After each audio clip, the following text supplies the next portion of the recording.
Good evening. My name is Ted Landsmark. I am a professor of public policy and director of the Kitty and Michael Dukakis Center on Urban and Regional Policy.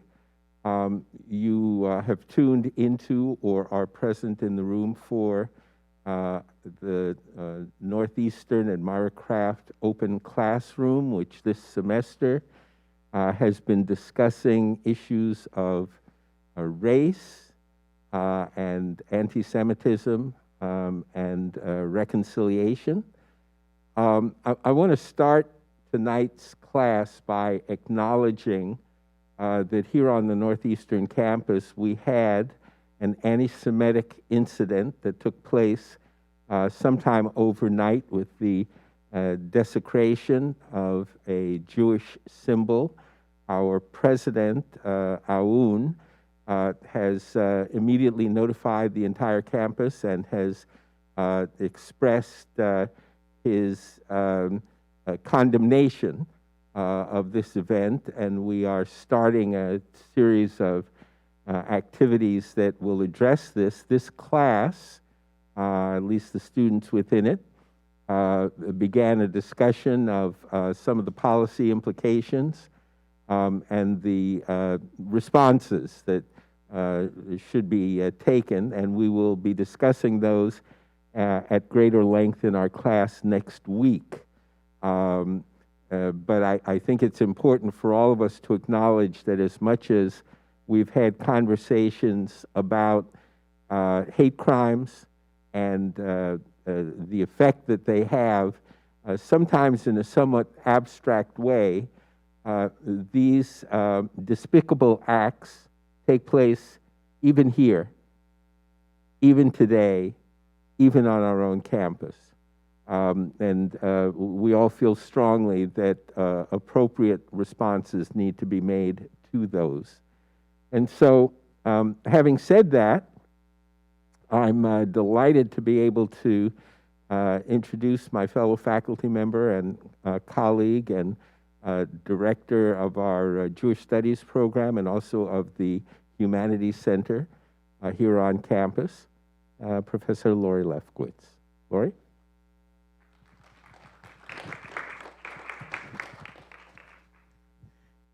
Thank you so much, Professor Landsmark, my colleague and friend, and I appreciate your opening remarks, Ted. I think it's so important just that we speak what happens, have conversations, and this is the kind of class where that kind of work happens so effectively, and I'm so grateful for it.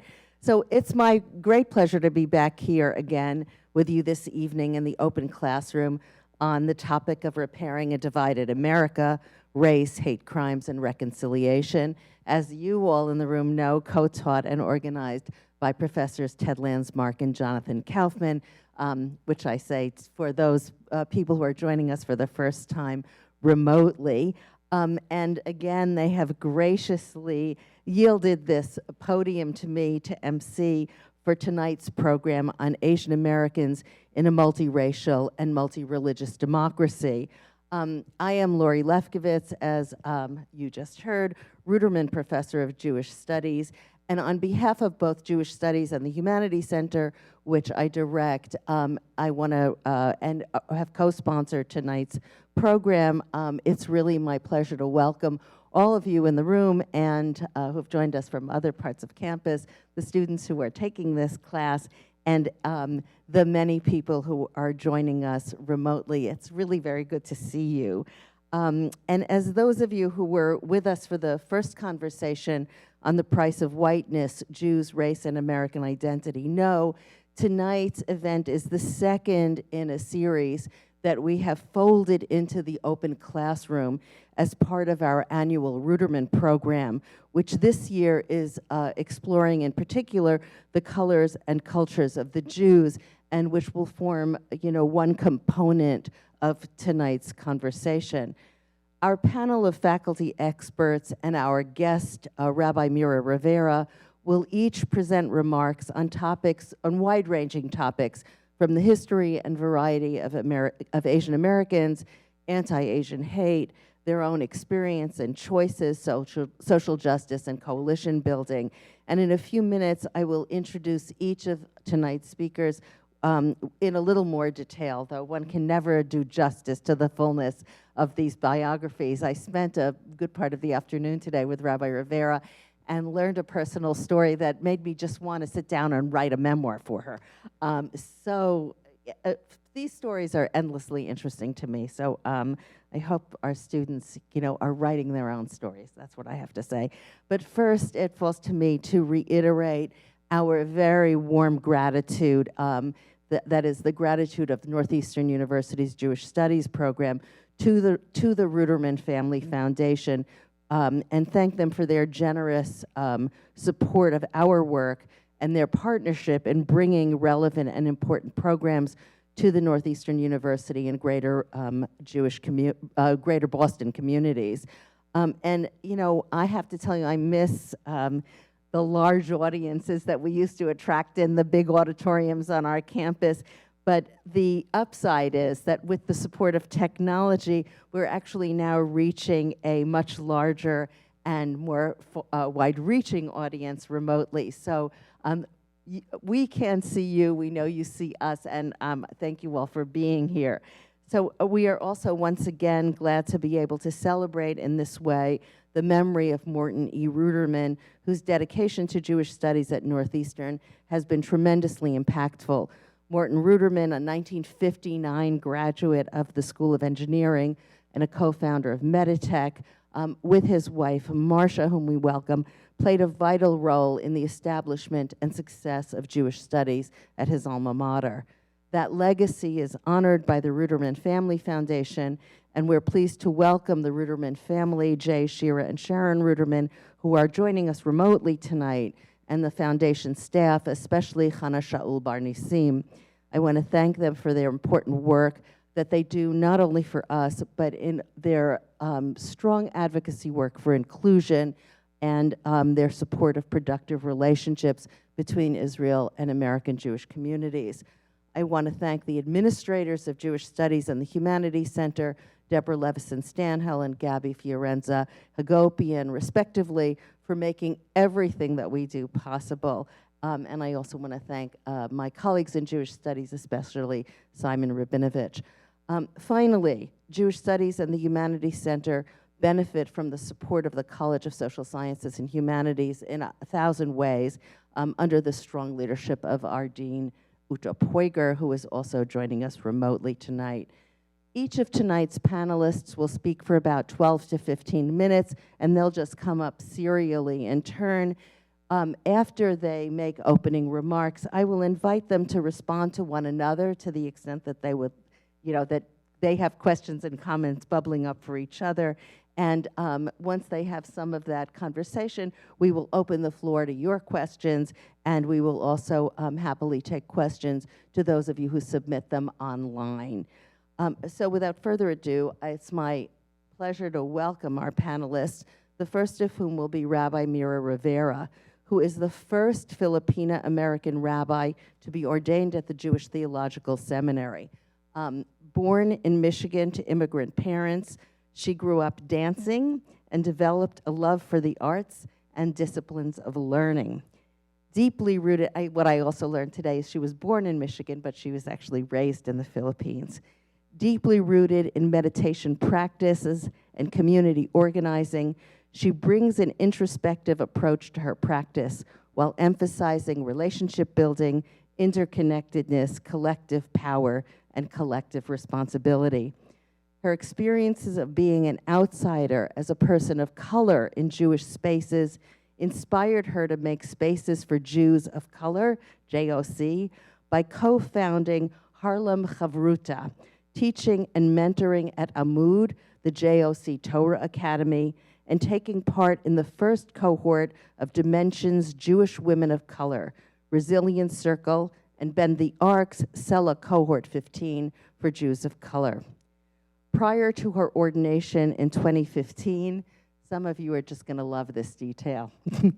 Prior to her ordination as a rabbi, what did she do? She danced for the Martha Graham Dance Company and Ensemble, under the mentorship of, and I worry that I won't say this right, Yuriko Kikuchi, performed under the auspices of Actors Equity, and completed a BFA in film at New York University's Tisch School of the Arts. She spent years as an educator in Jewish institutions while performing and reaching New York City public school children through the National Dance Institute. After ordination, she went on to serve as a chaplain residency at Mount Sinai Hospital and community fellowships at Dorot and St. Mary's Episcopal Church. She currently serves at Romamu, a synagogue I know well, as rabbi and board-certified chaplain, following 2 years as their Jewish Emergent Network Rabbinic Fellow. She's a board member of the Jewish Women's Foundation of New York, co-chair of the Rabbinic Council of Jews for Racial and Economic Justice. Finally, she offers preparation classes for B'nai Mitzvah students, conversions, officiates at weddings, and all the things that rabbis do. She's fluent in English, Spanish, and Tagalog. And I think I will introduce everybody now so that I don't have to keep coming back to the podium. So hold these resumes in your head, because everybody's just, fabulous. Our next speaker after Rabbi Rivera speaks will be Professor Philip Tai, who is Associate Professor of History and Asian Studies and Director of Asian Studies. He's an historian of modern China and East Asia with research and teaching interests that include legal history, economic history, and diplomatic history. And of course, I must add, he has been a Humanities Center Fellow. He's the author of China's War on Smuggling, Law, Economic Life, and the Making of the Modern State, 1842 to 1965, which was published by Columbia University Press. And during next year, the next upcoming academic year, he will be in residence at the Radcliffe Institute for Advanced Studies as an American Council of Learned Societies Frederick Burkhardt Fellow, working on a new project called In the Shadows of the Bamboo Curtain, Underground Economies Across Greater China During the Cold War. At the core of Professor Tai's inquiries is understanding the complex interplay between law, society, and economy. His interdisciplinary work has been supported by the ACLS, American Philosophical Society, Fulbright Hays Program, Social Science Research Council, and Cheng Ching Kao, I apologize for my pronunciation, Foundation. Another fun fact, before graduate school, Professor Tai spent several years as a consultant and financial analyst in the private sector. He's currently director of Northeastern University's Asian Studies program, the Modern China Book Review editor for the Journal of Asian Studies, and an associate in research at Harvard University Fairbanks Center for Chinese Studies. He's an alumnus of the University of Wisconsin Hearst Institute in Legal History and a Henry Luce Foundation ACLS China Studies postdoctoral fellow. Impressive. Following Professor Tai is Matt Lee, who I don't see here yet, but I'm hopeful will turn up in due course.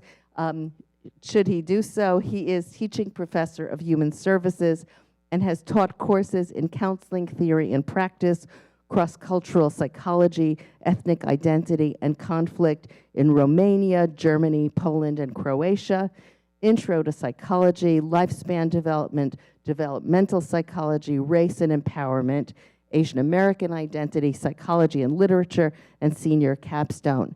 His research examines campus climate and advocacy for diversity inclusion in the classroom and Asian American mental health as it relates to experiences of microaggressions that may be associated with phenotype or socialization. Also, impressive work. And you see the varieties of expertise that we bring before you tonight. And finally, Professor Lily Song is an assistant professor of race and social justice in the built environment here at Northeastern University. She holds a PhD in urban and regional planning from MIT, an MA in urban and regional planning from UCLA, and a BA in ethnic studies from UC Berkeley.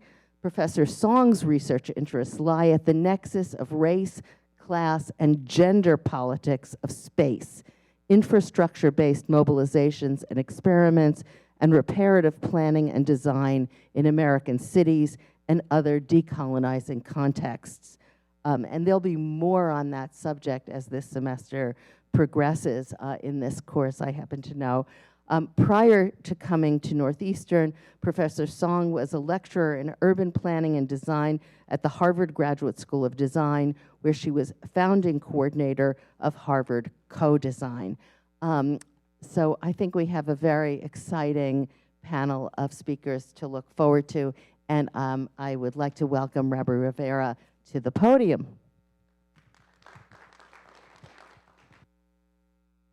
Okay, exciting would be if we had embodied jumping jacks at this moment, right? In education spaces, so just permit me. I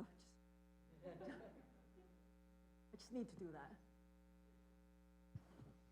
But I did walk around the campus with Professor Lori. But here I am, all of me. Let me just get my phone. Did I bring my phone? Okay, here it is. So, phone, analog notes, here we go. Who am I? In this language of Asian American, in multiracial and multi-religious democracy. Yes, I am Jewish, and some of you might say, oh, how can this person be Jewish? I am Filipino American, born in Detroit, but I grew up in the Philippines. So who am I? I say this because I am in so many ways like you, seeking to belong, seeking to understand the ways in which I belong. Doing this, I am also uncovering more and more about my being an Asian American. Motley, molting, malleable. I am of continents and shifting tectonic plates, because really that's not just metaphor. The Philippines is literally shifting underneath your feet. But I am of Motown, groove of Motortown. I am also of the ravages of racial discord and that Michigan home where I was born. So why not become also of a land of monsoon typhoons where my parents were born? So I am a person that was shaped by immigration, but also of the dreams of parents that didn't want to raise a latchkey kid. So I was sent back to their home. I was sent there to their home with my maternal grandmother so that I could grow up in the old country where there was an understanding that there was no such thing as a latchkey kid. So who am I then? Am I of the schools where I went there? In my schools, the walls groaned of images of the Sacred Heart, of Jesus and the Last Supper. Or am I of my childhood home that was bare of Christian iconography? A shame in a predominantly Christian country not to have any signs of Christianity, of Catholicism. Or am I of that home where lurking in the corners were those that would say, you know, you all will go to hell, you and your grandma, because your grandmother is a Jew. So those were the bites, right? The picaduras, you know, the little bites that I experienced as a child. I was a child with an American accent, a kid who was oversensitive to the bites, those bites and the mosquito bites all around me. I stuck out. So because of sticking out, I moved within. I became the call of prayer of my grandmother, that which I would hear her say, praying for understanding, praying for kindness, praying for redemption from an almighty, a sovereign of the universe, praying for forgiveness, and asking actually of her relatives forgiveness once a year. At a certain time of the year, she would just go asking for forgiveness. And they would say, oh, proof that Doña Catalina, and of course, that kid that she is raising, they're all going to go to hell. So I prayed also to be freed. I prayed to be freed from the spitting and the hissing. I prayed to those who hurt me, who would gladly trade places and come to the United States to make it here. So I was raised in a tropical paradise. I watched parades led by the Virgin Mary, not your, to my Jewish friends here, not your white-clad Shabbat queen, as we would call the onset of the Sabbath, the weekly Sabbath. So I was also the kid that was allowed to watch in the kitchen while we prepared a chicken for a meal.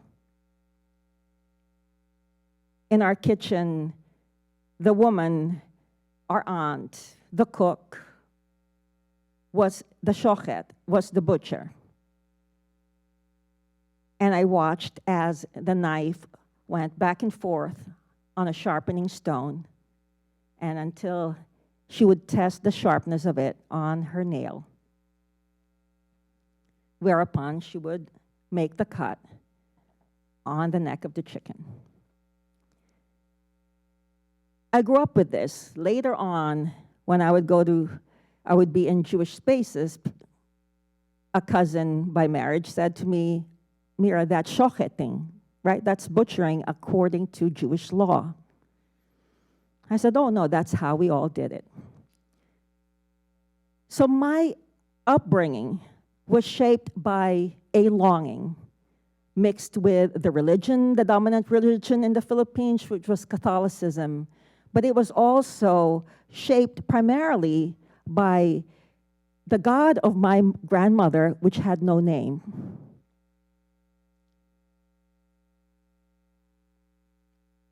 I was shaped by the religion of witnessing high society mixed with old wealth, new wealth, and poverty for miles. Poverty that I could smell and poverty that I brushed against and with in public and private spaces. I was shaped by the creed of authoritarianism that rained rubber bullets, and often real bullets, at protesters. I grew up with a religion, the religion of understanding, right, of us making meaning, and I learned that values were malleable in the hands of messengers, whether that be the church, an ashram, a temple, or a government, or a family. So there I was. I was that one who strained my heart to see above the notes that swirled above what people were saying and what you would call mystical longing, truly not the subject of academic research. So I crisscrossed continents and cultures and calls to worship. By the time I was 18, I was the one that they feared. And I followed masters and I practiced. I became of eyes closed, of neck aligned with spine, of noisy ujjayi yoga breathing, those people that annoy you. But centering and devoting myself to that inner seeking. Is that religious understanding? For some, it is not. But for me, it was. Religiously, I learned not to surrender wonder, not to surrender the awe of the ineffable. I pursued the call. So these days, I am a rabbi. But follow me on this.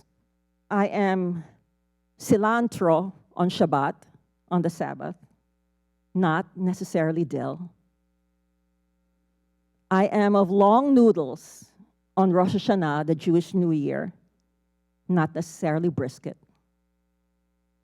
I am of ube, purple yam, hamantashen, those triangular cookies for Purim, and not really poppy seed. and I am of buñuelos on Hanukkah, and not so much latkes, although I have indulged. So I live my life Jewishly, and I work in a Jewish institution as a Filipino American. Now, Filipinos have always thought of ourselves, at least in my circles, as, permit me to say this phrase in Tagalog, kayumangging kaligatan, which is to be of a golden brown hue, to be brown, because we are people of the river. But recently, and most recently, I've been reminded by colleagues that I am not part of that phrase, brown and black communities.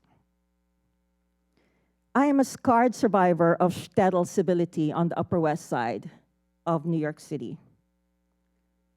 There I raised myself. I raised our 2 children. My husband and I raised ourselves. And we called ourselves a Julo-Pino-Can family, Jewish, Filipino, American. In my professional life, I rabbi, and I'm also a board-certified chaplain, so certifiable, as my husband would say. I did all that. But in the self-exile, for example, of the editing rooms in my undergrad years, I learned the power of story. I learned the power of edit, edit, edit. 3 words that the pianist Louis Horst would say to my first mentor, Martha Graham. In story as in dance, edit, edit, and edit. Who am I these days? I'm an exegesis-loving geek, unapologetically committed to Torah, to song, to movement, and the practice of growing equity and justice in the world. So in my world, we've also said to each other, why don't we just pray? Why do we have to lift up all of these differences? Why can't we just get it together and be one?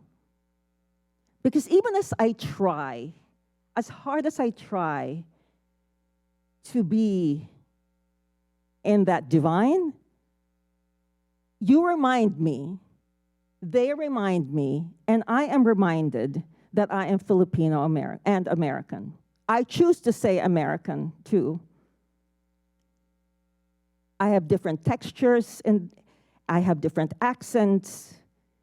I would say that people like me, as many of us, are a garland of motley flowers rather than just one perfection of a single blossom.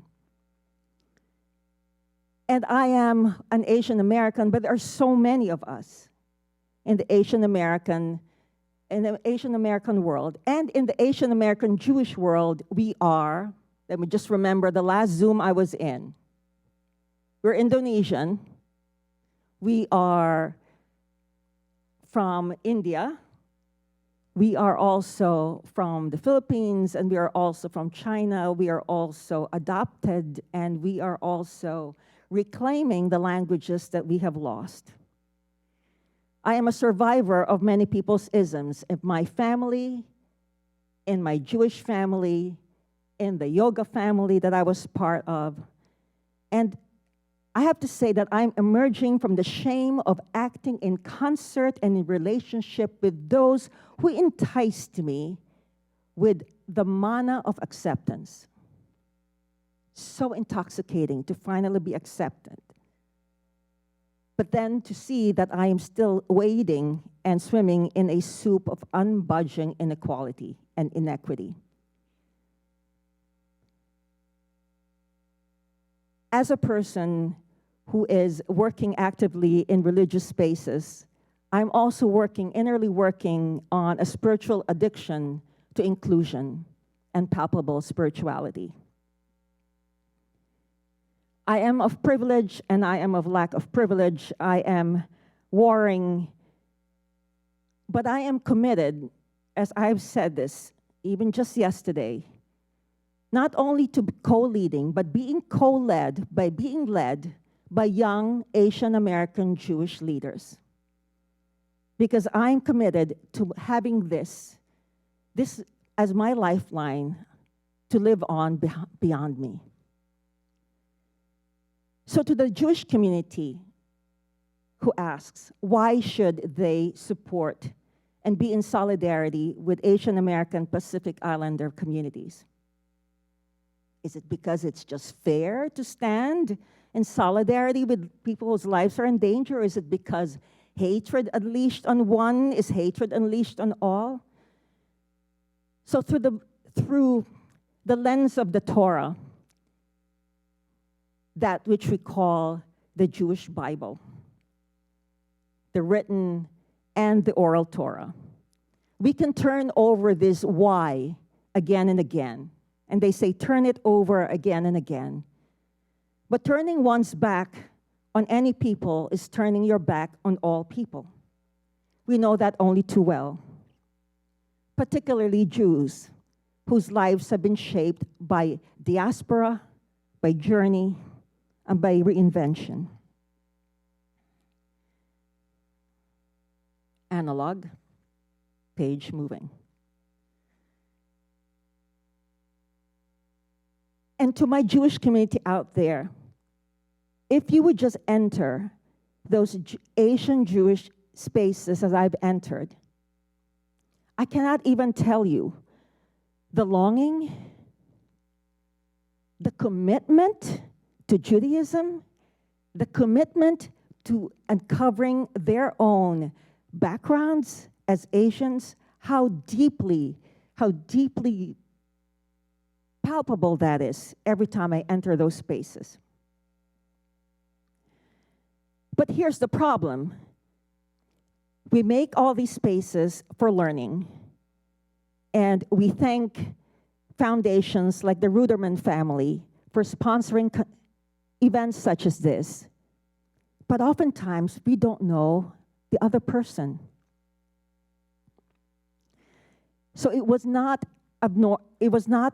abnormal that during the times of January, February, March, when hate crimes were spiking all over the country, that we were called by Jewish institutions, by seminaries, by synagogues, by writers, please say something, write about your experience.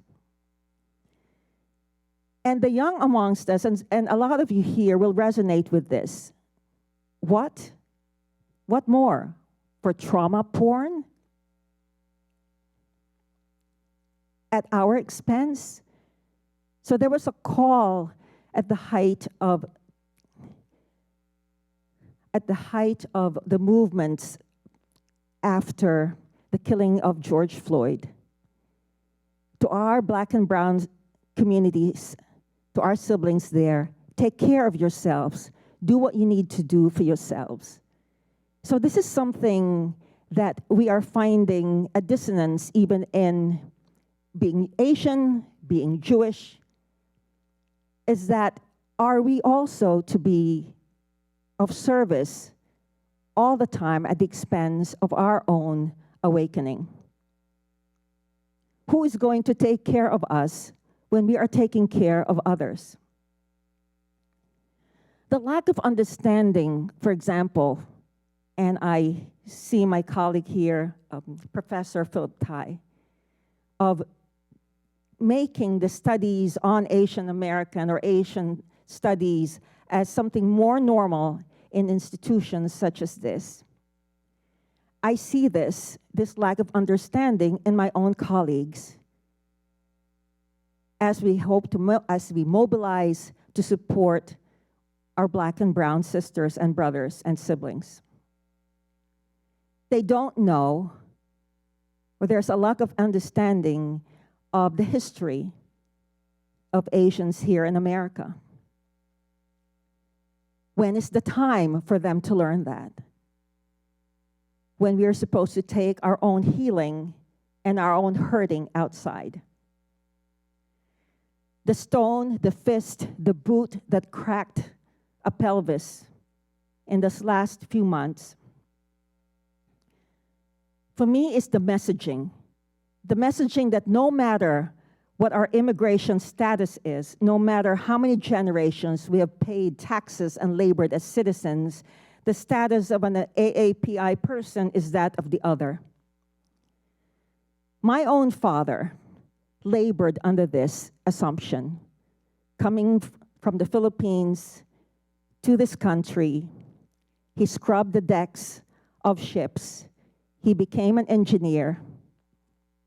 And yet, deep in his understanding was that he was, like his predecessors, a manong. A manong is an elder brother. They were part of a wave of what they call sakadas earlier on, of Filipinos who were brought to the United States when the Philippines was still under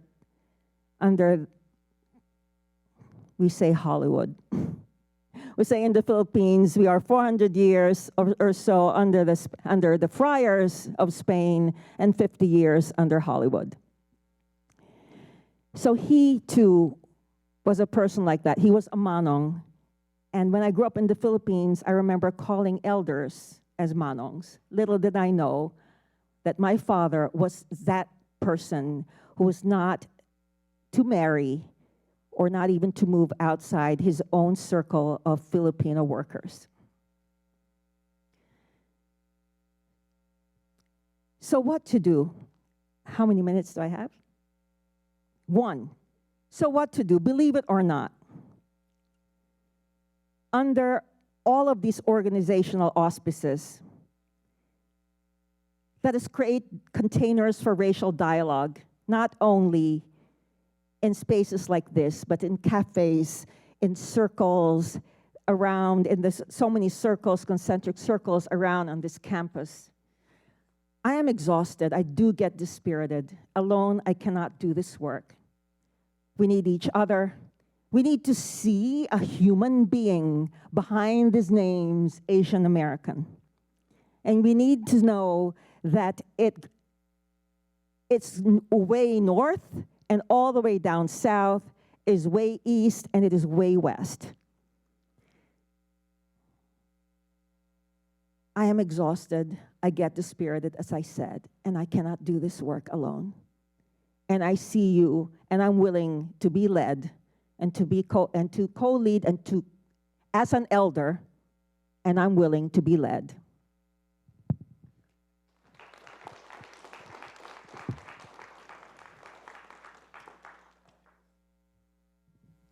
Hello, everyone. I want to thank the Open Classroom and the organizers for hosting this very important event.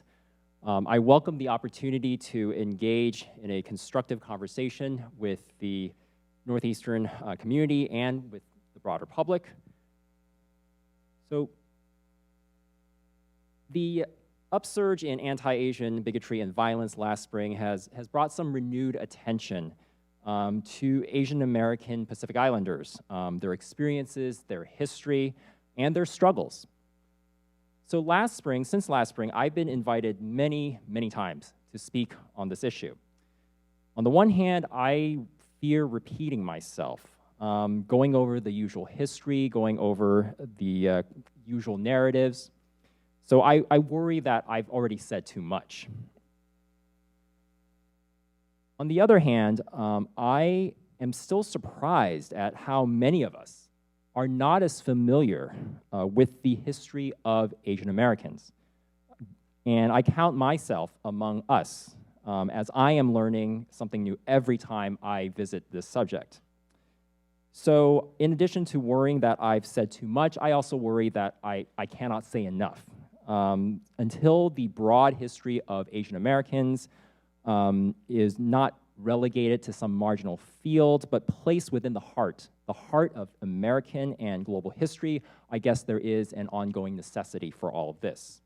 So I will take 15 minutes or so to offer some highlights or lowlights of Asian American history, and I'll do so by emphasizing 3 points. 3 points about Asian American history that I hope will contribute to our understanding of American history more generally and global history.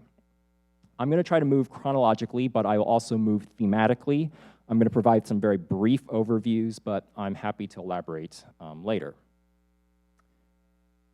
The first theme I want to highlight is Asian Americans and the making of the modern economy.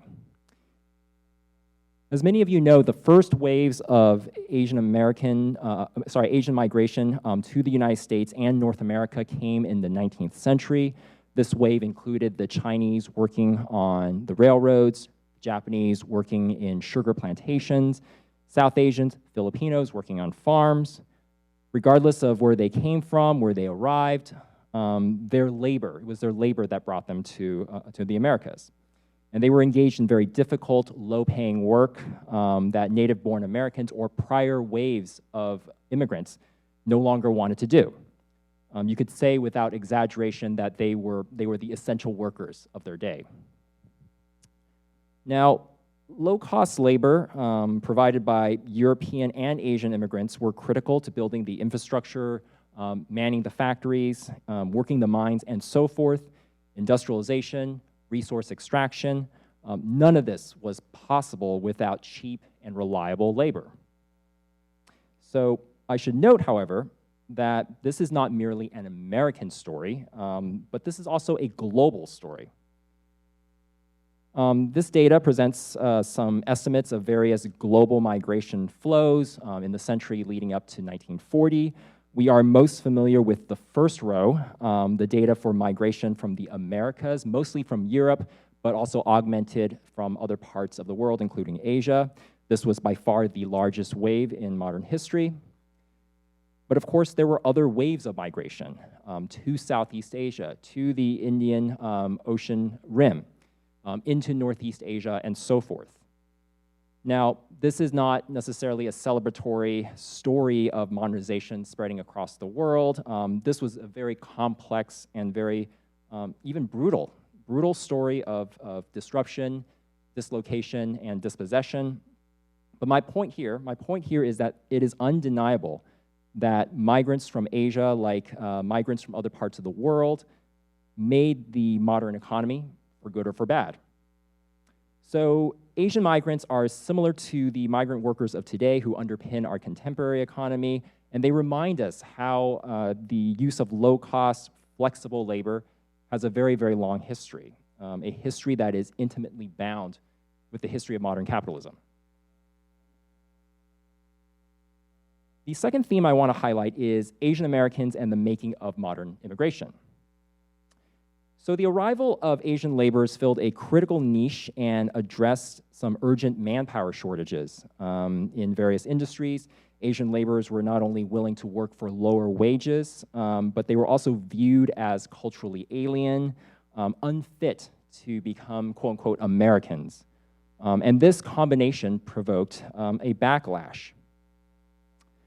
This anti-Asian sentiment in the United States began in the West, but it soon became widespread and intense, leading not only to discriminatory laws, but also outright violence. These sentiments proved so virulent that the US Congress passed the Chinese Exclusion Act of 1882. The act famously, or infamously actually, remains the only American law that explicitly prohibited an ethnic group entry into America. Now, Chinese exclusion was not a simple limit or prohibition on entry into the country because it raised all sorts of sticky issues. It raised all sorts of logistical problems. After all, when you create exclusion, when you create a gate, there are questions. Who had the right to enter? Who had the right to settle? Who had the right to work? Who had the right to bring their relatives? Who counted as a citizen? Settling these questions necessitated the trappings of a modern immigration system, travel documents, border enforcement, and so forth. None of these things that existed prior to Chinese exclusion, or they existed in very limited ways. The Chinese were the first to be subjected to this system of surveillance and enforcement, but Congress would later build on this precedent to pass more restrictions and eventually pass quotas. And these restrictions and quotas would eventually extend to other Asians, other Europeans, other Hispanics, and so forth. These controls eventually made the United States into what one scholars called a gate-keeping nation.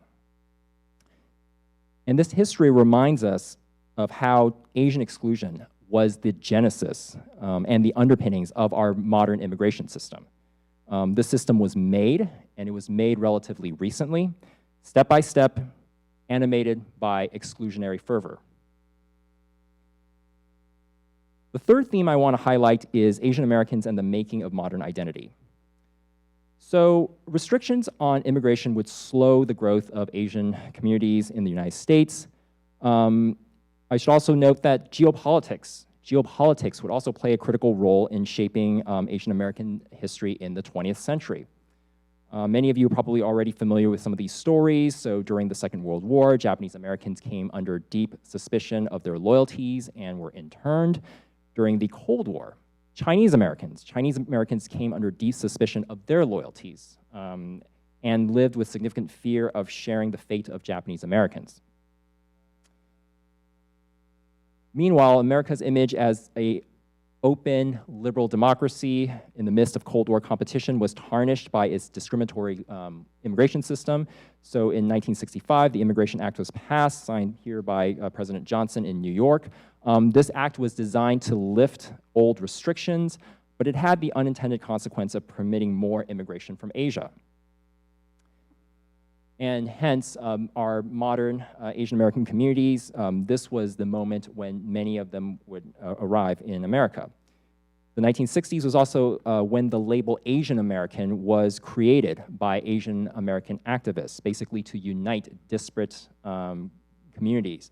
Prior to this broad label and this broad category, everyone referred to themselves as Chinese Americans, Japanese Americans, or Orientals, or whatnot. This was also a time when there was an upsurge of activism that created modern Asian American studies. This was a belated recognition that there was something important, something critical that needed to be recovered and studied. You know, the history of a specific people and also its broader implications for the history of America and the world. In the decades after the Second World War and the 1965 Immigration Act, Asian Americans became the fastest growing racial or ethnic group in the United States, and they underwent a shift in public perception from undesirable migrants to the so-called model minority, which I'm sure many of you have already heard of this term. You know, the model minority, the good, the industrious, the successful immigrant. Now, as many scholars and critics have noted, the model minority label is very problematic in several ways. Because first of all, it overlooks this long history of exclusion, discrimination, and violence that I just very briefly laid out.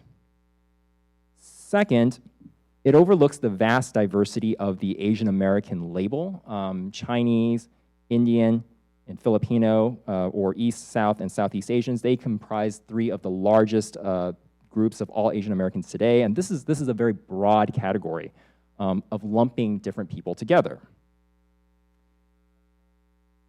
Also, the model minority label overlooks the vast socioeconomic diversity within Asian American communities. Asian Americans, again, is this very broad category. Asian Americans as a whole enjoy higher aggregate median annual household incomes, but different Asian American subgroups also enjoy higher poverty rates. Again, this is a very broad category of people being lumped together. Looking at general averages, you lose out on a lot of specificities. And finally, because of the misperceptions springing from the model minority label, Asian Americans are often used as a wedge to fracture potential cross-racial coalitions. The refrain, Asian Americans have higher incomes / higher education / stronger family values, whatever, all this has been continually expounded. And the implication of this rhetoric is that Asian success means that problems like racism is not a problem, because after all, any problems encountered by other ethnic groups are based on their own lack of values, their own lack of drive. So this is a group problem, an individual problem, rather than a systemic problem. And that is the rhetoric that is often used. So the model minority label is not a flattering status, but a pernicious device in obscuring and even exacerbating systemic issues. There's so much more I haven't discussed, and what I have discussed, I know I grossly oversimplified, but I do hope my presentation has demonstrated the significance of Asians in American and global history.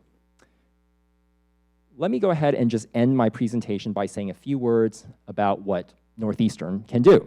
Now, Northeastern, I've said many times, can't do everything, but it can do something. Now, none of the history that I've shown you, none of the history that I've provided is new. It's not something that I just discovered on my own or anything like that. This is standard material in many courses on American or Asian American history. Now, when one looks at the Northeastern curriculum, as I have, you will find that this history is usually not taught here.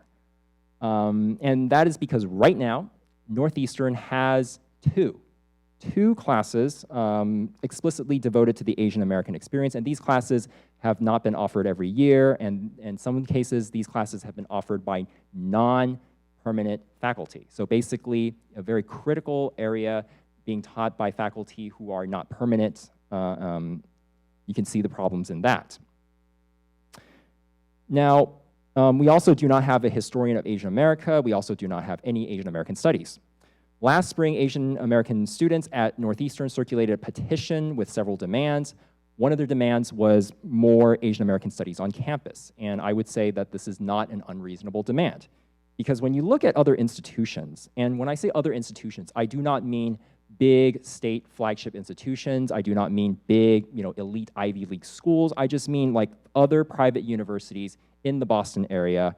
They all have some kind of Asian American studies program or some kind of curriculum. So this is not an unreasonable ask if you look at our peer institutions, literally schools that are comparable to Northeastern. Now, President Aoun and the Northeastern administration has publicly promised to address the demands from Asian American students as part of its comprehensive DEI action plan. I want to make sure that we do commit to hiring permanent faculty to teach important subjects. I will just say that during Professor Lefkowitz's introduction, I received an email from my dean notifying me that Northeastern has authorized searches for Asian American studies. I'm very excited about that, but I hope that this will be the beginning of this part of this broader expansion of the Northeastern curriculum. Because frankly, if students can learn all of this history in the classroom, then I can be stopped being asked constantly to come and talk about Asian American issues.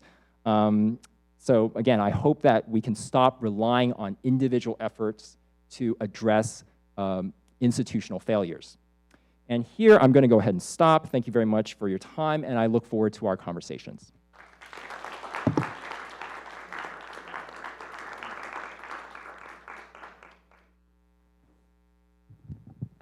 Can you hear me okay? That is great news. Yeah, you can applaud that. So if we have more Asian American Studies classes coming, that means there should be more students taking those classes, right? So start spreading the news? Question mark? Yes, we'll do that. So hi, my name's Matt. I'm a professor in human services. Thank you, Lori, also for the introduction from earlier. I was on the stairs, so I heard you. What am I talking about? The first thing that I thought of actually when I was invited to participate in this was back to when I was your age, thinking about graduating and not knowing what my prospects were yet. I was a psychology and literature major, and there were literally 0 faculty of color in the psychology department. And I wanted to do a project on Asian Americans. That was my background, that was my identity. I felt like, what could be a better opportunity than in college to get mentorship and actually work on something that was closely related to me. I had to find allyship through other outlets. Fortunately, I was really connected to 2 specific faculty members in the psychology department who happened to be Jewish, and they understood what I was going through. They understood underrepresentation, and because I was a lit major, so this is something that was fantastic at the time. This was in the 90s. I was an undergrad student in the 90s. I went to Rutgers University in New Jersey. Any New Jersey people here? A couple of you. It was a requirement to take at least 1 black literature class before we graduated in the 90s. Imagine that. I thought that was great. And so I had the good fortune to actually take classes by a number of, also taught by black professors, some of whom were actually involved in some of the racial justice movements in the 1950s and 60s, and they became faculty members at Rutgers. I was inspired by them also. They also understood what I was talking about. Their discipline was English, but having that mentorship and support meant the world to me. Fortunately, things have changed a lot in the past 20 years. There's a lot more faculty of color, and specifically Asian American faculty at Rutgers. So one lesson that I learned from being an undergraduate student and then continued when I went to graduate school, my background's in clinical psychology, so I'm actually trained as a therapist and researcher. One of the things I learned is that our scholarship and our activism has to be intersectional, it has to be multidisciplinary, and as the prior speakers mentioned, a lot of the information is already out there. A lot of the history is already out there, and we can learn from it. Don't have to repeat the same mistakes in activism and in community organizing. We can learn from some of the successes from the past and repeat them. I want to mention two specific figures that I got really inspired by once I heard about them in graduate school. And I was really surprised that I had to wait until graduate school to hear about people who kind of looked like me and understood what it meant to be part of racial justice movements. So feel free, I see your laptops, feel free to take notes on this, because this might come up again. There's one person that I was introduced to by a sociology professor when I was in graduate school. It was one of the first times I ever had an Asian American professor. I was astounded that he even existed. I wanted to just like hang out and say, how did you get here? Because maybe I want to do that in the future. And he introduced us to an activist named Yuri Kochiyama. Some of you, okay, I see you nodding your head. She was born here in the United States, and she was of Japanese descent, and she was interned during the period of Japanese internment in the United States. She's from California. She's known for a number of things. So in addition to fighting for reparations to folks who endured the horrors of internment in the United States, she realized that the cause of Japanese Americans was similar to the cause of Black Americans who did not have the same access to employment and housing and education and so forth. She even became friends with Malcolm X and learned how the Black Panthers were organizing and realized, I wonder if the Asian American community could do some of the same thing. She's famous, I don't have it with me, but there's a famous photograph that you can find on the internet of Yuri Kochiyama actually cradling Malcolm X on the day that he was assassinated. She's quoted as saying, like, Malcolm, don't go. She spent the rest of her life fighting for cross-racial justice. During her lifetime, descendants of Japanese Americans who were interned actually received reparations. And she said, thanks, but, I'm paraphrasing, thanks, but, what about Black Americans? And we're still waiting. So we still need to fight. I'm going to give you the name of another person that I was inspired by when I was in graduate school. Again, surprised that I had to wait until graduate school to learn about this person. Her name was Grace Lee Boggs. Grace Lee Boggs. Any of you heard of this person? All right. She was born in the United States in Rhode Island to Chinese immigrants. She was very active in community organizing, starting in Chicago in the 1950s, when she saw that the causes of housing discrimination and employment discrimination were similar to what Black Americans were facing in Chicago. And if you know anything about Chicago, it's a highly segregated city, even now, this day. And she became more involved in other activist circles to try to understand, what can be done? How can we fight together against the common cause? What are the structures that are in the system that are causing us to feel this way?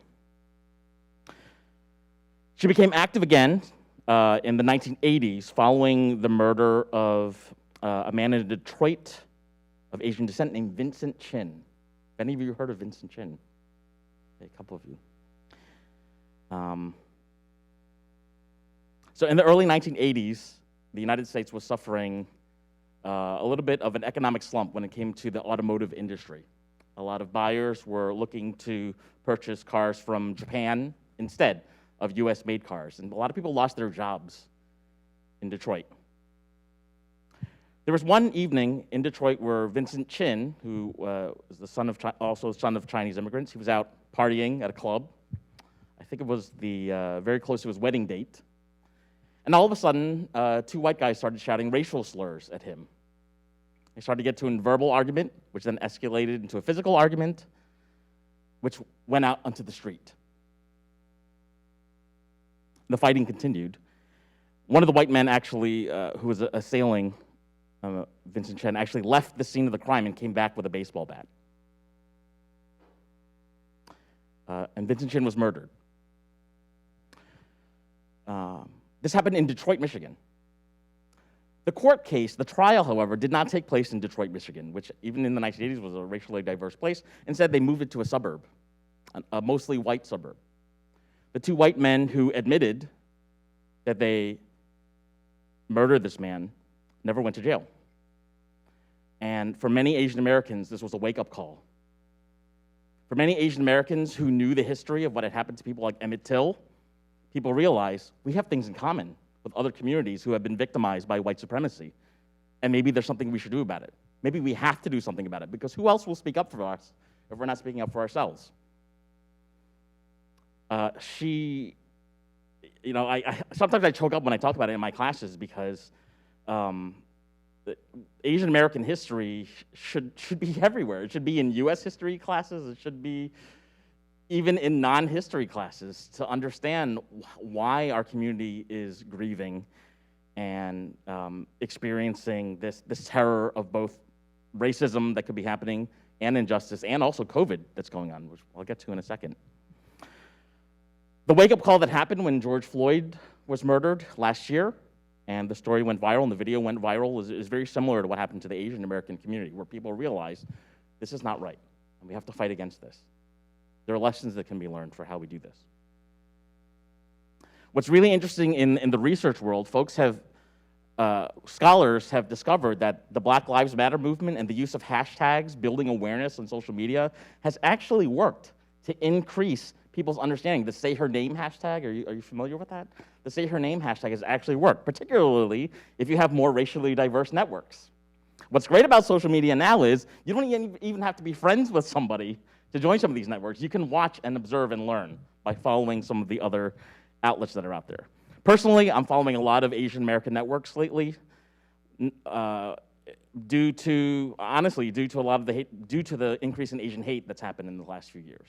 So places like NextShark, even Huffington Post even has an Asian American Voices section that I follow. And one thing I'm noticing happening in both in-person activism and in the online activism space is people are bringing back some of the images and ideas from the time of Yuri Kochiyama and Grace Lee Boggs. You might have seen an image of a yellow tiger and a black panther. And some of the images say yellow peril or yellow tiger fights with Black Panther or Black Power. We're united in a common cause, actually, against white supremacy, which we see as the source of all of this stuff that's been going on. So our cause is united. My background is in the mental health space. Culturally, we know for many people of color, talking to a therapist about your grief and about your fear of racism is not always the number one choice that people have. Some folks would rather internalize it, talk to nobody, or talk to a trusted family member, or pray on it.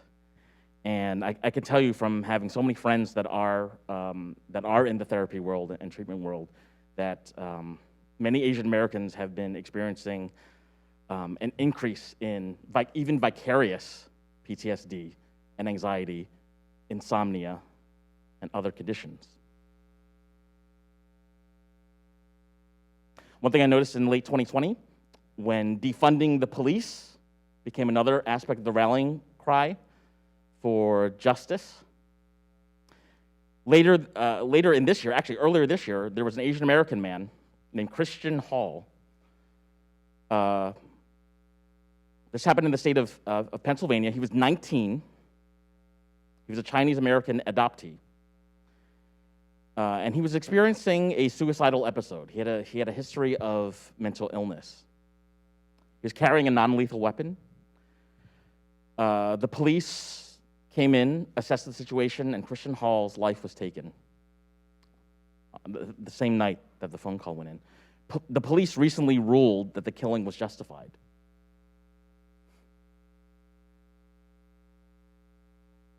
When this event happened, a lot of folks in the Asian American social media space were talking about how similar this was to the case of Elijah McClain from a few years earlier. Some of you, do any of you know this name? Elijah McClain, African-American male, was stopped in Colorado because somebody called in a suspicious person wearing a mask. He had not committed any kind of crime. He was just sort of like whistling and finding his way home that day. The police came in, they said he resisted arrest, and in the 15 minutes that followed, he was tackled to the ground.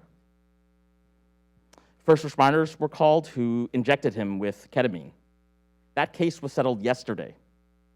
The facts have not come out yet about the case, about how much money Elijah's life was worth.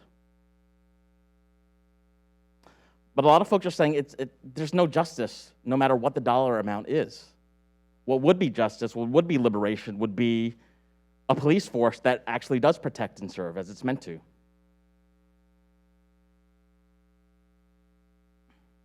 So as an Asian American community right now, we're witnessing this. We have multiple losses happening due to COVID, due to racism, to grief, and we have a mental health system that's really bursting at the seams and not able to accommodate all the people who are hurting right now and need a space to talk about this.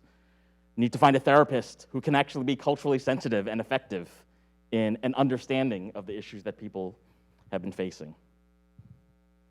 But to quote the rabbi from earlier, one of the highlights that I've been seeing this past summer, particularly in the mental health space, is Black and brown and other BIPOC individuals have united in this new cause that we're calling Wellness for All. We realize that the mental health space has been gloriously inept in helping people of color in particular. But we could unite to share resources, to create trainings for practitioners to learn how to be better and more culturally sensitive. We can create directories to announce, here are all the available people of color in your area who are therapists and who can provide services, culturally sensitive services, maybe even in the language that you speak, which I think has been fantastic, actually. So it's a brand new Wellness for All campaign. On campus, we can create spaces like this too. Not just this room, but in the classroom, having more Asian American studies in classes, having more stories woven through any class in any major, because Asian Americans are also Americans. So when you're talking about US history, that includes us too. I would love it to have one day where when I mention Vincent Chin's name or Emmett Till's name, I would love it for one day that my students actually know who those people are, rather than waiting until you're 22, about to graduate, and it's the first time you've heard that history. I would love for us to reform the education system so we can do that. So thank you to Professor Tai for announcing that news. I really hope that you take this to heart and enroll in those classes, and that you create more spaces in your networks to have this cross-racial dialogue to figure out who should be at your table. What's the common cause that you want to align yourself against? What allies can you find for the common goals that you have? I want to thank you very much again for inviting me to speak, and we'll talk later during the Q&A. Thank you.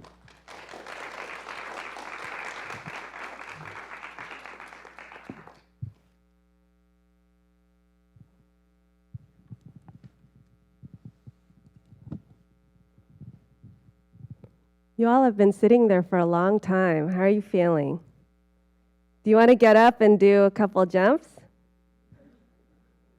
Yeah? I'll wait. I'll wait 5 seconds. 5, 4, 3, 2, 1. Okay. So I'll get started now. Here's the pointer. Okay, So hi to everybody. I'm Lily Song. I want to thank the organizers and the participants here today, along with those who are streaming in. It's such a pleasure to participate in this important panel conversation. I want to begin by acknowledging that Northeastern is situated on the occupied lands of the Wampanoag and Massachusetts people, and honor the continued efforts of Native and Indigenous community leaders who work to preserve the history and culture of the tribes in this region. I also want to acknowledge the migrant, racialized, and working class people who have joined them despite systematic division by economic and political elites, and they've joined to seek more healthy and humane ways of living together on the land. So I'm an urban planner, and I want to focus my introductory remarks on the theme of repair that is central to this semester's open classroom series, Repairing a Divided America. I'm interested in repair and reparation as creative work of healing forward the built environment and planning practices from white supremacy and intersecting oppressions of race, class, and gender. So a note, I'm going to get started with a note about epistemological perspective. What is epistemology? Just kidding. It's about how we know what we know, right? So here's a piece the New York Times ran last month, How It Feels to Be Asian in Today's America. I certainly appreciated this question. However, I noticed that many of the responses seemed to center liberal white audiences. They propped up whiteness as the ideal and perpetuated the white gaze. So, seen by whom?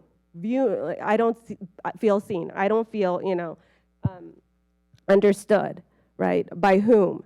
So, isn't it a futile endeavor to strive to be seen, by people who just refuse to for centuries? So who here identifies as Black, Indigenous, POC, or a white anti-racist? Thank you. What I want to do is decenter whiteness today, okay? Even if for a moment, and I want to tell a fuller and thicker story about what it is. I want to tell a story about us, for us, so that we could be more whole and we can have the conversations that we need to have to begin healing and really working together.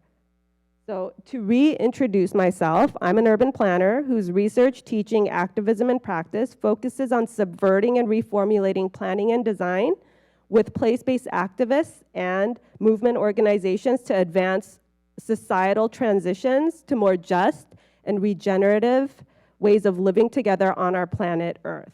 So some of my ongoing research, that's an example, it's short in case you want to read something short. It investigates reparative planning or planning practices that are pertinent to the reparations movement or reparations movements.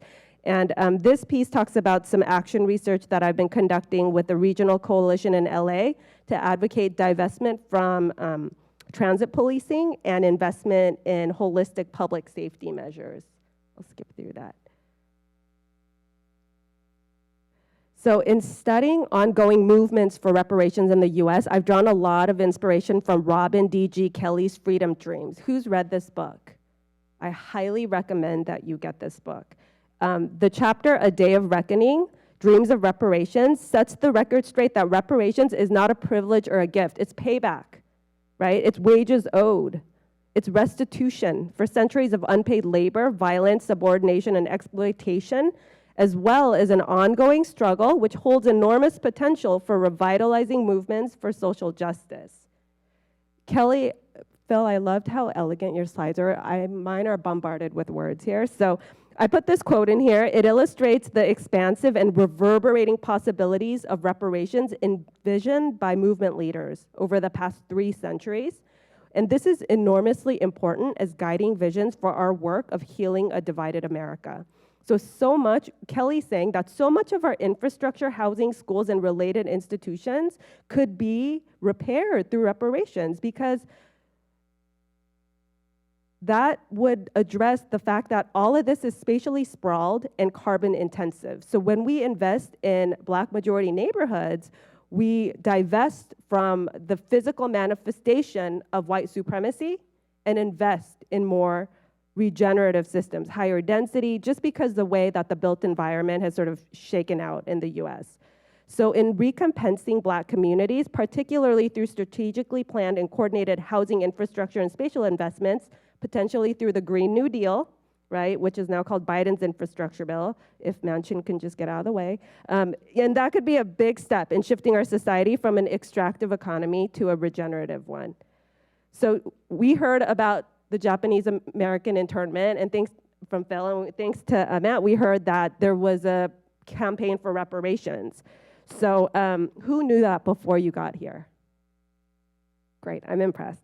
So the Civil Liberties Act of 1988 was an act of the US Congress by which the federal government apologized for its unlawful forced removal and mass incarceration of around 120,000 people of Japanese ancestry during the Second World War, and they gave payments of $20,000 to each of the survivors. So this is unprecedented in the US. So Redress is a book that was written by John Tateishi. How cool does he look in that photo, right? Who was imprisoned at Manzanar camp, and he headed the fight for reparations as the National Redress Director of the JACL, the Japanese American Citizens League. So this campaign, we should remember, was largely led by the Sansei, the third generation.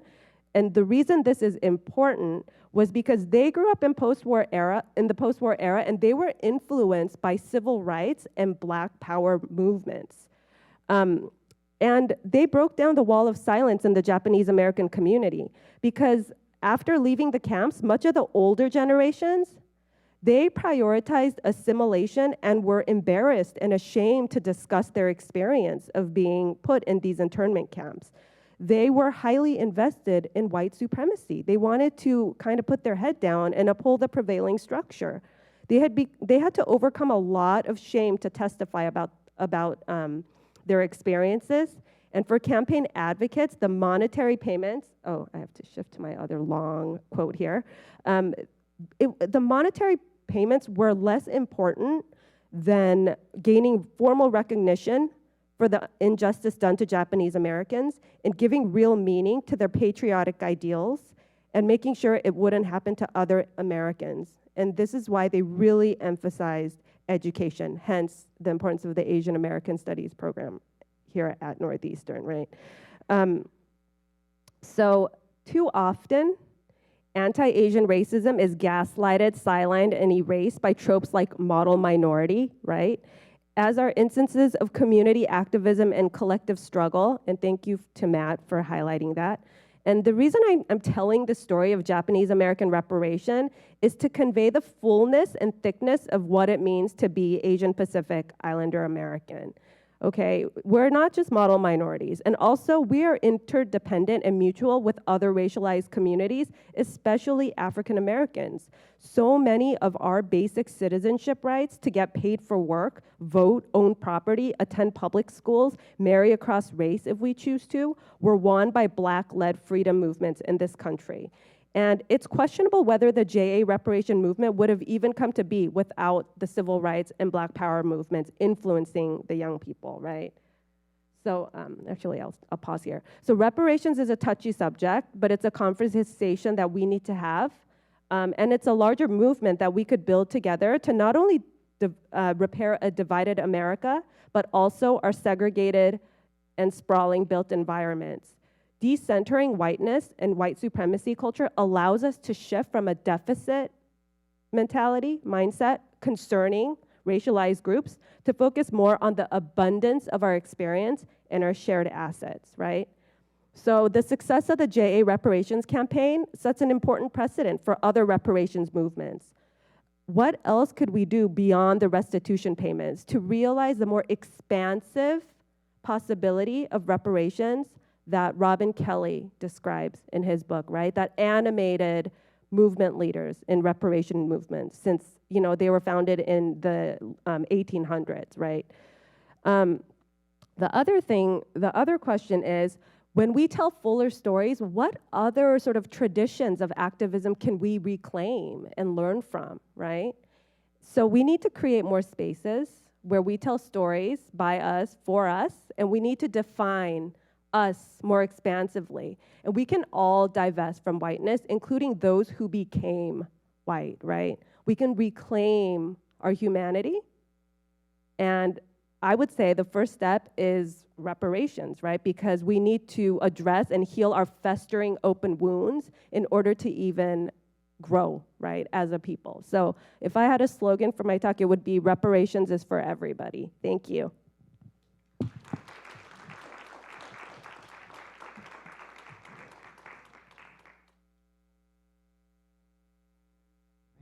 So what an extraordinarily powerful set of talks and provocations.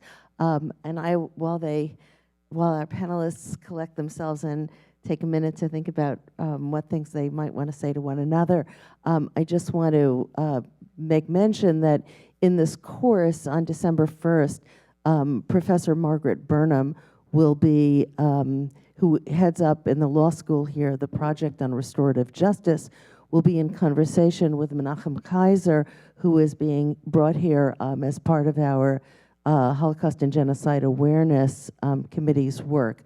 He has written a memoir called Plunder about efforts in his family to recover property left behind in Poland, and there'll be a conversation about what we can learn from different efforts on reparations in the current American context. So after that little commercial, I just want to offer you the opportunity. We have several mics, I think, if we want to share them among you. And you can, does anyone want to, pass them among yourselves, see if there's anyone here who wants to, speak, and then we can open it to the room. I know probably everyone's eager to hear from students as well. Colleagues. Yeah, if you just, anything, I just want to give you each the opportunity, since we've heard a set of talks, to be responsive to one another, if you'd like to. Yes, please. Oh, okay. Yes, exactly. I feel like I'm in synagogue. I should run to you. All right. So we're going right to the students. That's good. I think that's a good idea. We've been waiting very patiently. Thank you all so much for your talks, and thank you for being willing to speak with us today. I kind of wanted to ask a couple questions directed toward Professor Song, but kind of toward everyone, obviously too. Do you think, or I guess, what effect do you believe that the reparations that were dealt out, which obviously were nowhere near enough, to the Japanese, what effect has that had on Asian Americans as they've either migrated here in the future, or they've just become generationally more American, and how does that effect differ from the other minority groups that haven't received any such thing? Thanks for your question. So what effects has Japanese American reparations had for that community, as well as Asian American and Pacific Islander Americans more generally? So the $20,000 payment per person was actually just a token. It was a fraction of the actual losses. So families were forced to liquidate their assets within a week's time and report to a place. They were moved largely from the West Coast to the deserts, where it was freezing cold at night and like 140 degrees during the day. And they were on lockdown, right? So $20,000, even by today's figures, isn't a whole lot of money. So the effects, but the symbolic effects were huge. And the fact that the President, Reagan, complicated guy, but the fact that there was that apology, and it was an act of Congress, that symbolic measure was huge, and it gave hope to other reparations movements. Kissinger promised reparations in Paris to the Vietnamese for war damages, including the effects of Agent Orange. That has never been followed up on. So one of the things that I'm excited about is Japanese American reparations, sort of amplifying other efforts at gaining reparations, and especially Black reparations. There's also precedents that others have cited in terms of indigenous communities receiving land or, casino licenses and things, which are very contentious, right, amongst various indigenous communities, as being just a small, very small drop in the bucket kind of fraction of what needs to actually be paid forth, right? So I think, to summarize, it's a small start, and there's so much more to do. I wanted to ask, so if anything, you felt maybe like because of that token, maybe that's like a symbol that this kind of change is possible. Obviously, it does, need in need of some improvements, but that's kind of what it symbolizes.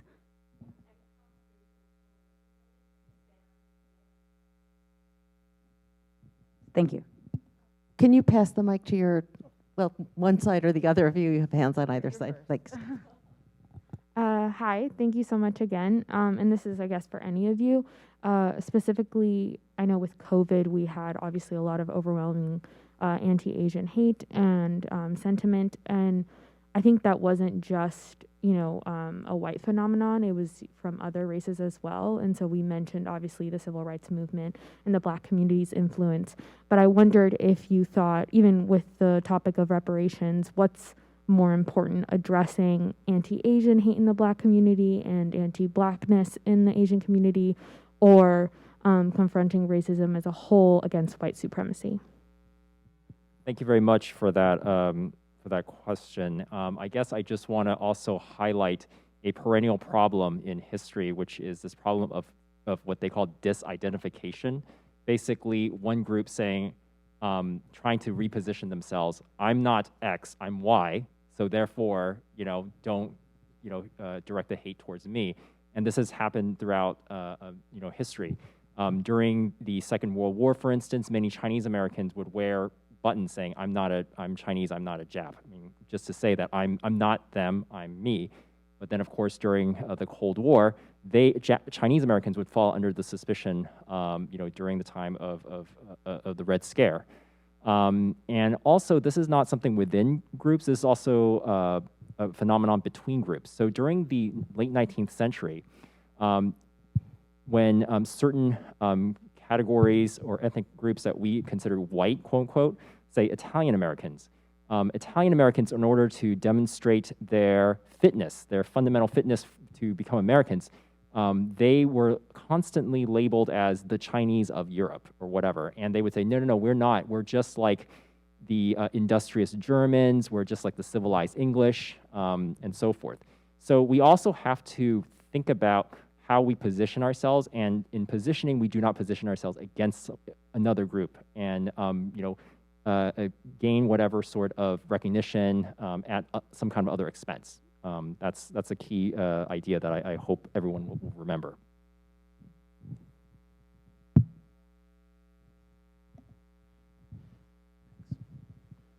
Thank you. Okay, I always have to check my volume on this.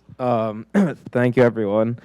I know we talked about how there's this problem with, there's a disparity among Asians that isn't recognized. It's not like Asians just one sort of sect of people. And I know Professor Tai talked about, things like disparity. I think it was like Burmese median income was like 44K versus Indian was 119K. And also you talked about like the Chinese Exclusion Act. So I guess my question is there a reason why some people are different than others in terms of like income, and also like why was there a Chinese Exclusion Act, like specifically China? So why was the racism against China specifically as opposed to other countries in Asia when racism was widespread at the time as well? Thank you very much for those very insightful questions. I guess let me try to address the question of why is there a Chinese Exclusion Act and why isn't there, say, a Japanese Exclusion Act and so forth? Well, what happened was that the Chinese were the first major group that arrived in significant numbers. And at the time, in the 19th century, the Qing Empire, the Chinese dynasty, was relatively weak, and geopolitics played a role. When the Japanese Americans were faced with similar discrimination, the Japanese Empire, which was relatively strong, was able to negotiate a so-called gentleman's agreement with the United States government. I also want to point out that it's not entirely an accident that Japanese Americans also received reparations, because during the 1980s, we're talking about Japan, which was a rising global economic power, also a committed ally to the United States. So it was not an accident that there was considerable pressure, diplomatic pressure that the United States was responding to as well. Of course, it was Japanese-American activists who led the charge, but I don't think the external context could be completely ignored. As for the differences in various subgroups, this is related to historical reason, also the waves in which the migrants came. Did they come because the 1965 Act encouraged professionals, doctors, engineers, and so forth to come? Is it an accident that if you encourage people who are highly skilled, highly educated to come, that they would actually be highly skilled and highly educated here in the States? Or were they refugees? Refugees who were brought here to the United States as a result of wars, whether in Korea, whether in Vietnam, and so forth. So there are disparities because of the diversity of paths that different groups took to get here. This young woman over here. Yeah, please. Hi, thank you to all of you for just coming and sharing your insights and perspectives. Just kind of changing subjects slightly, I think I'm curious if any of you are familiar with like the 2019 court case, which was Students for Fair Admissions versus Harvard, which I think the argument was that they were holding Asian students to kind of a higher expectation of test scores, and ultimately, I think that case they lost, but I'm curious to hear if any of you have insights or opinions on that.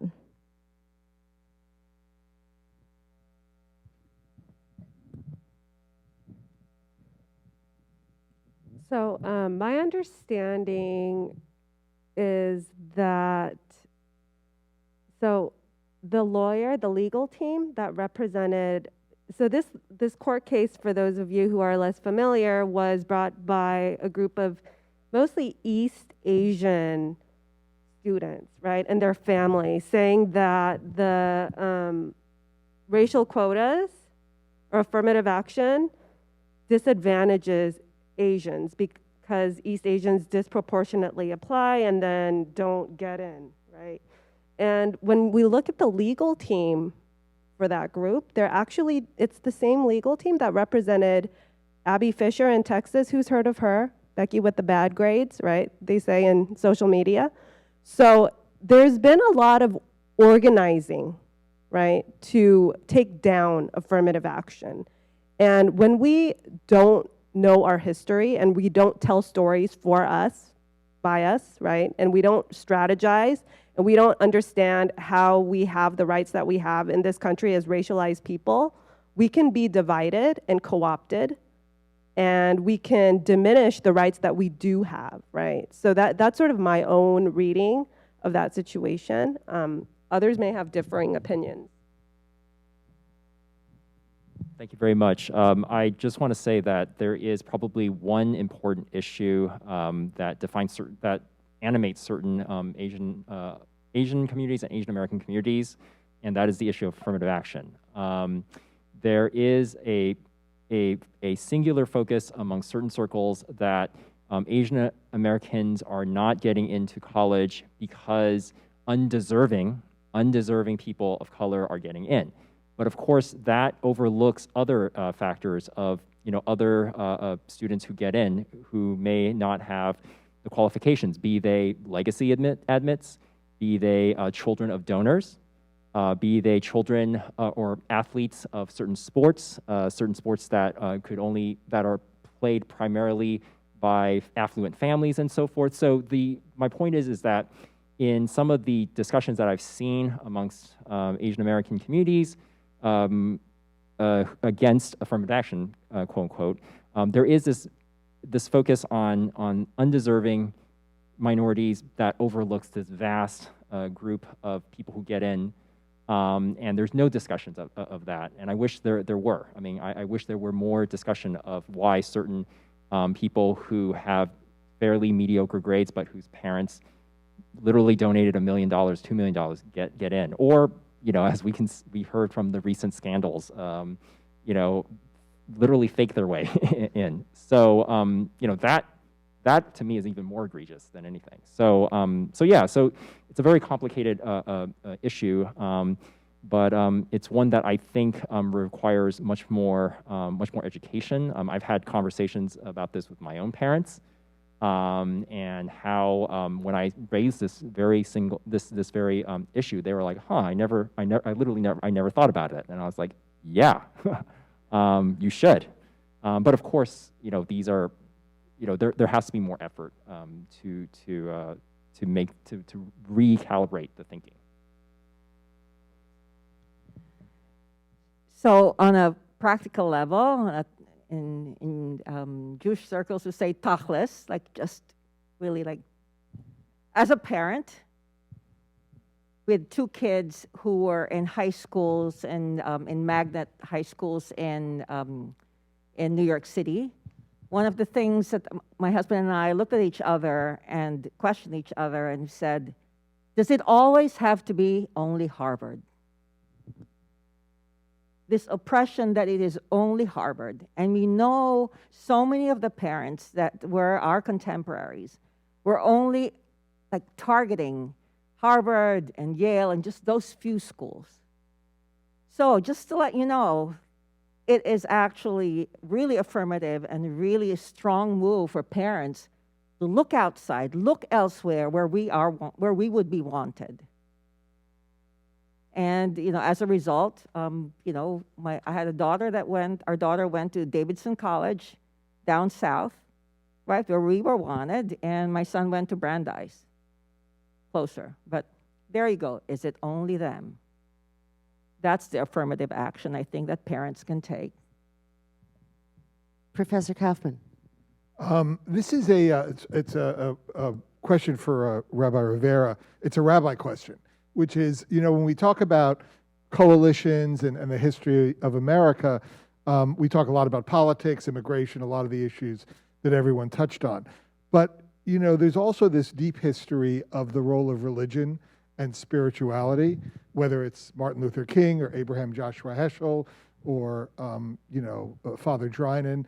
And I'm wondering if you have a sense from a kind of religious, spiritual point of view, what role that might play, these different traditions might play in trying to bring people together, or are we in such a secular, polarized world that religion too gets caught up in whether you're evangelical, going to that march, or Jewish going to that march, or, what that might help us with, or if in fact that's in the past and we can't go back to that. Thank you for asking that question. There are 2 ways to approach it, I feel that. One is what unites us, right? So in this Judeo-Christian world, for example, right, we share certain texts. And one of the basic texts that we share is what we call the Bible. So to some, it's the Old Testament. For Jews, it's not old. It's our testament. One basic teaching being that all are created in the image of the divine.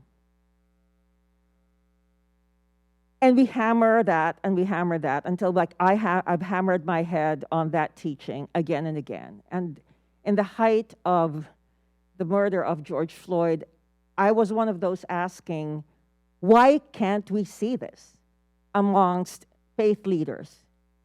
Why can't we see? What do we need to do to see this? And then in my looking, I picked out a teaching from the Ramban. Now we're really getting deep. So the Ramban is a teacher, a rabbi, and a scholar, and a physician from the Middle Ages. And he brought up this teaching on this, that you should love your fellow as yourself. And he said that it is human nature somehow that we may want the well-being of another person, but we don't really want them to be much better than us. We may want them to, we may love them. In Hebrew we say, be'ahavta et l'ra'acha kamocha, that you should love your fellow like you love yourself. But that means that they would succeed more than we succeed. So from the Middle Ages, this voice came out to me and I said, yeah, Nahon, you're right. This is how we are as human beings. And I keep thinking, if we could just focus, at least in the Jewish world, on that teaching, then maybe we can get somewhere. And then on the other hand, there are similarity, things that we might agree on. And then the other is like our differences. So let us be different. Let us have different approaches. But the centrality of human life, whether you call that life Jewish or Christian or Muslim, that there's, my mother says, there's when that body's in front of hers, as a doctor, it's the same blood that flows through those veins. And when that breath is snuffed out, it is gone. So there is difference that we would like to celebrate, and we pray for that in Jewish community. But also there is similarity. And I think that is one thing that we could say, yes, the thread that we could pull through all of these different people, all of these different religions. And face to face. Face to face.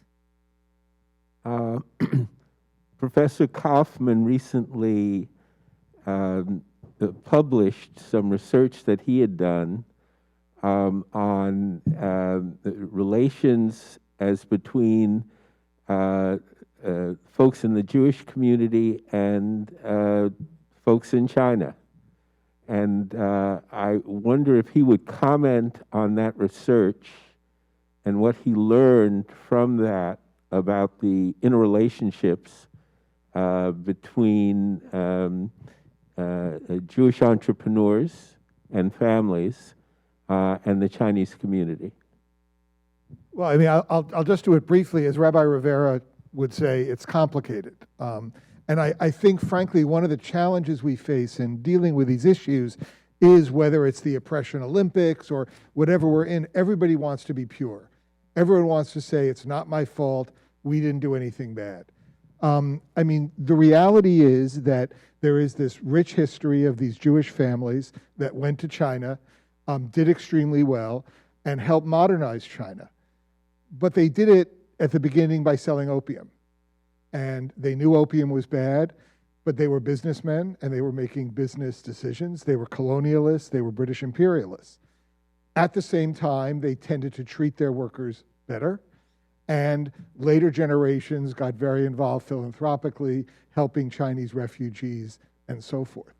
And I guess the lesson of it all is that the world is complicated, and embracing that complexity, and I think as Rabbi Rivera was saying, accepting sort of the way in which people can be good and similar, but also ways in which maybe you have to recognize their differences is at the heart of it. So I think that embracing the complexity of all these stories is really important, because I think any time we try to say, well, my group, my people is better than you because we got it all right, well, in the end, no one gets it all right. And I think that's also a way in which maybe there's a thread of commonality where we all recognize not just that we all deserve reparations, but we can all be perpetrators. We can all be bystanders.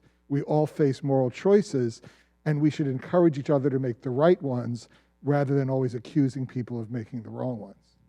I think that was so beautifully articulated, and I think it's partly a response to the question about these lawsuits, and and own it. And when Rabbi Rivera said that I was privileged and I was deprived, and I know I wanted to ask about gender in this conversation and what it means in varieties of Asian communities to be a woman, and there are certain stereotypes that we carry, and gender stereotypes that map onto the racial stereotypes. So I wanted to ask, in particular, the two women on the panel, if you could speak to those issues. And I was thinking too that you embody so much intersectional complexity, that in Israel there's a large Filipino population that is that are brought into the country to be nannies and to be cleaners.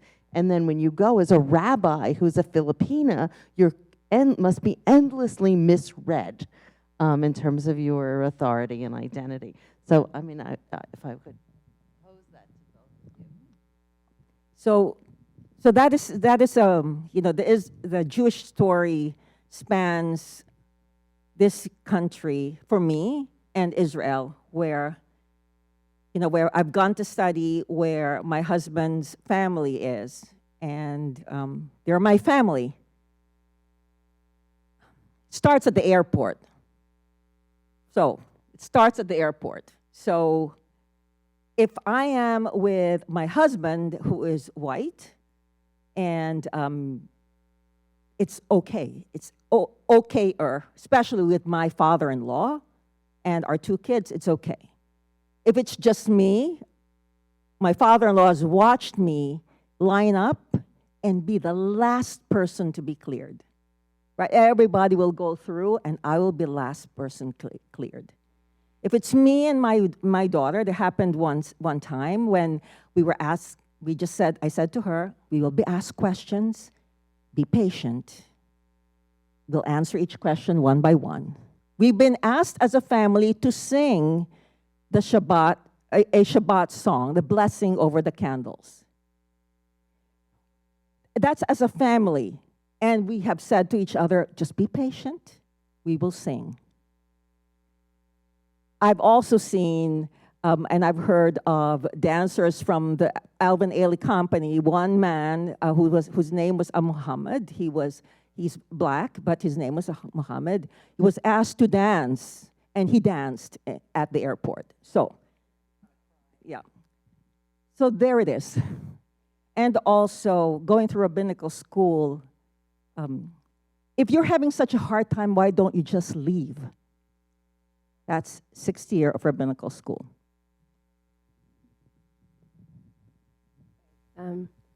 Thank you for the question and your response, Rabbi Rivera. I think I'll respond to the question a slightly different way. I really appreciate your candor in sharing your personal experience, and I think what I'll do is, following sort of Matt's lead, is to sort of hold up one of my mentors, and Asian American woman who's had a lot of influence on me. Her name is Mia Yamamoto, and I met her when I was in my early 20s. She was born in one of the Japanese internment camps. So she jokes that she was born doing time. And the reason that joke is funny is because she's a criminal defense attorney.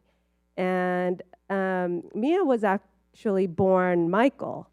And when I met Mia, she was Michael, and it was her 60th birthday. And she was undergoing a gender transition.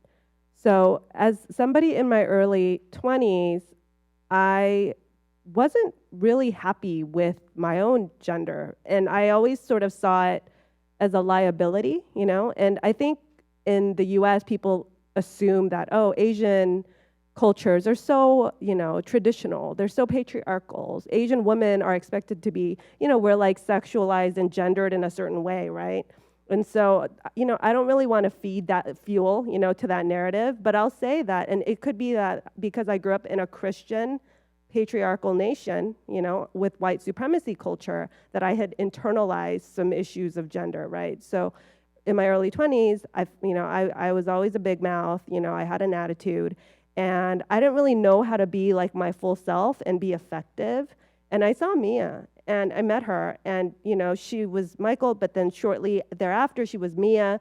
she was going through this transition, and she showed me like a different way to be an Asian American woman and be a bad ASS, you know, and be a criminal defense attorney. She's always been active in the civil rights movement. She's been doing pro bono services for Black Lives Matter protesters, you know, the ones that shut down the highway in LA. So in that way, I think that, you know, intersectionality wise, like all of that, when we harvest the double consciousness that comes from our racial marginality, the gender consciousness that, you know, the double consciousness that comes from gender marginality, sexual marginality, class marginality, and then we apply that to fight for a greater sense of justice, I think we could have enormous impact. We're nearing the end of our time, so if each of the panelists could make a brief final statement or comment. Sure. Sorry. I just wanted to add one thing onto what Professor Song just shared, which is, so I'm a data person, trained in the social sciences. I love when you can get enough data to disaggregate, because the Asian American community is not monolithic. There are differences based on income level, based on politics, based on generation status, based on skin color. You know, there are some Asian countries that were colonized by European powers that have different mindsets about certain things, different aspirations, different religious traditions as a result of colonization. And unless we're actually collecting and fine-tuning the data collection, we won't know what's happening in these different communities. Some of you might be aware, on campus last year, we ran a huge campus-wide racial climate and cultural climate survey. So some of you are nodding your head. The rollout for that is actually coming very, very soon, where we are going to reveal the results of what students and faculty and staff have been saying it's really been like at Northeastern. Some of you might be surprised by the results, but one thing that we intentionally tried to do was make sure that we disaggregated when we could and ask questions about gender, sexuality, religion, income level. Otherwise, you won't know that the one picture you're being told about Asian Americans is not valid for everybody within the community. So I just wanted to make that point.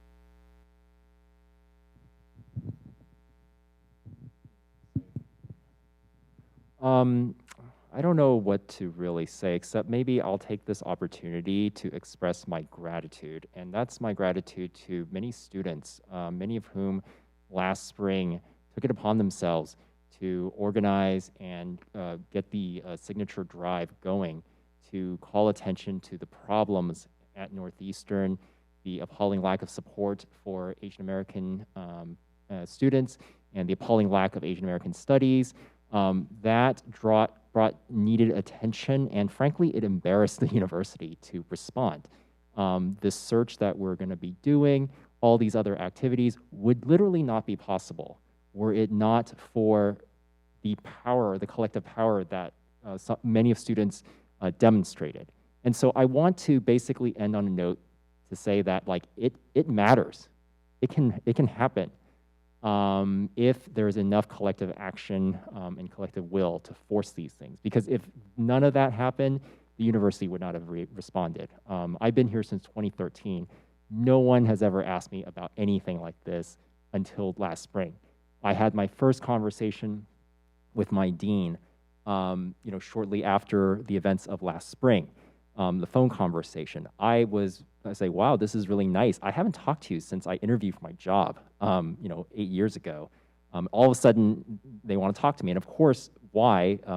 The administration is responding, yes, to an overdue and urgent need, but it's also because of student action. So yes, so thank you very much to all students and to all of you future students and future activists. Please keep pushing the system. Thank you. I work in a synagogue that is what you would see a normative, progressive, liberal synagogue called Romimu. And, Jewish life elevated, that's what it says on our logo. A big part of my work as in my rabbinate is working with Jews of color. There are those of us who have said, yes, we are Jewish, and we are identifying as Jews of color. We are Black, Brown, Asian, Latino, AAPI, all across the board. For that reason, through that work, we thought, for us, by us spaces. We're tired of people saying to us, you can't learn this because, as was told to me, you should not go into that Yiddish class. You would not be comfortable. I could have used that Yiddish class when I worked in the hospital, but no, the gate had come down. So Amud, the Jews of Color Torah Academy, is a space that we have created so that we can get access to this information that somehow was not given to us or the doors would have closed on us.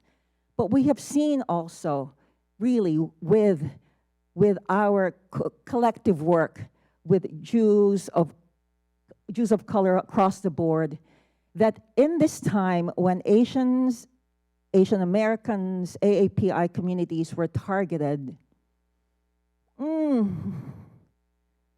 the result, the help, did not come in droves. It came in dribs and drabs. A phone call here, a text, but the deluge of, oh, write for us. Please write a statement. And I asked my seminary, no, you write a statement. You write a statement. What will my other statement do? You write it. Better, do this for us. Let us have a conversation so you can talk to one. And it was silence. I heard crickets. So I ask you, Asian Jews out there, Jews of color out there, and fellow Jews and allies, let's not have crickets. My heart can't take it.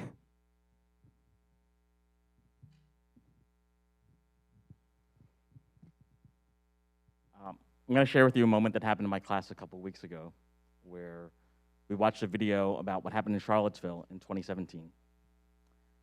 And we talked about accountability and how frightening it was to be a high school student and have teachers that totally gloss it over or not address the fear that students felt on that first day of class, wondering if it could happen in Charlottesville, where else could it happen? In Florida and Alabama, where could it happen? And so we had a collective moment of terror in our class just a few weeks ago in summarizing what had happened from history.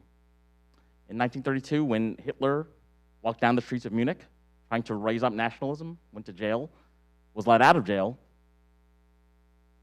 and then reorganized until Nazism took hold of Germany and other parts of Europe. In the 1990s, when Slobodan Milosevic in Serbia was committing hate crimes against humanity and committing genocide and ethnic cleansing against people of Bosnian and even Croatian descent, he didn't go to jail. And he continued to commit hate crimes against other communities in Europe in the late 1990s and the early 2000s in Kosovo. When there's no accountability to what happened in this year, 2021, on the Capitol, all of us in the class were talking about how some people pretended it was business as usual the next day in class. And I said, what? This is not normal. And if we know our history and we're getting an inclusive history about what's happening in other contexts, we should be scared about what's happening to our democracy, and we should be uniting because we can't take it anymore. We're educators, but we're also just like you, feeling the same kinds of pain and the same kinds of anxiety and terror over what's happening to this country, and that's why we fight, because we know it could be better. So I don't want to leave saying that terror should be the only emotion motivating you. It could also be love for one another and love and respect that we have for one another. Several of us have talked about how much we've been inspired by other leadership and mentorship, and how a lot of us were never trained or were never exposed to other models of how to engage in activism or scholar activism, but there are tons of models out there, and we hope you have more conversations about this and take more classes and get more information about how you can also contribute and ally to the causes that are important to you. So thanks again to the organizers for inviting me. Yeah, Professor Song, final comment? Sure, it's just my final comment and the rest of your evening, so I'll be short. I have nothing else to add. I thank you for all your thoughtful remarks and everybody here for sitting through this panel conversation, and the organizers again. So thanks and have a good rest of your evening.